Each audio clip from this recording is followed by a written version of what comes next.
তো চাচা চৌধুরী নিয়ে একটা অন্য ধরনের বই নিয়ে এসেছি। বইটার নাম চোখ পরীক্ষা অবশ্যই করান। ডায়মন্ড কমিক্স থেকে বেরিয়েছিল। এটা কিন্তু কোনো প্রাইস নেই, এটা যতদূর মনে কোনো বইয়ের সাথে ফ্রি কমিক্স ছিল, কিন্তু চোখের ব্যাপারে একটু ইনফরমেশান দেওয়ার জন্যই অনেকে দিয়েছে। চোখ পরীক্ষা কেন করান?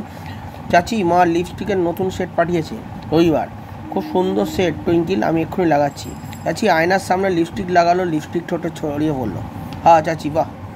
সাবু, অকর্মা ঢেকি, তোকে দিয়ে এর কোনো কাজ হয় না। তুই আয়না ভালো করে পরিষ্কার করিস না কেন? কী হয়েছে চাচি, এত চেঁচাচ্ছ কেন?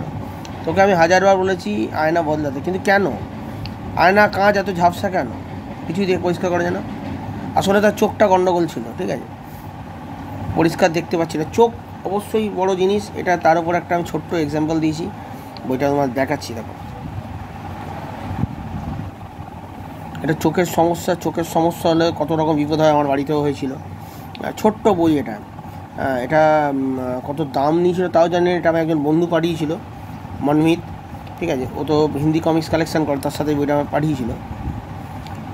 এই বইটা কিন্তু নতুন বেরিয়েছিল, এটা নতুন চাচা চৌধুরীর মতো।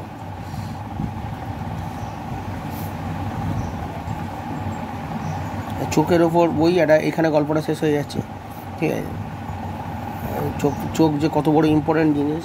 তো আমি বলবো সবাই যারা ভিডিও দেখছো অবশ্যই চোখ বাঁচিয়ে মোবাইল সারাক্ষণ ঘাঁটবেন না।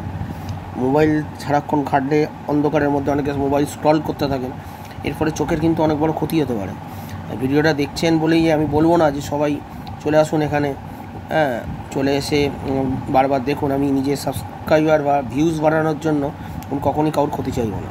আপনারা অবশ্যই চোখে দেখবেন, চোখ সবসময় ইম্পর্ট্যান্ট জিনিস, চোখ দিয়ে অনেক কিছু করা যায়, চোখের যত্ন নিই। তো ভিডিওটা ছোটো করে করলাম, একটা ছোট্ট ভিডিও, কেমন লাগলো জানিও। চ্যানেলটাকে সাবস্ক্রাইব করো। তোমাদের আমি দেখেছি ভিডিও দেখো, স্কিপ করে বেরিয়ে যাও, তো একটু রিকোয়েস্ট রইলো যে সাবস্ক্রাইবারটা করে দিও, আর যত বড় শেয়ার করো।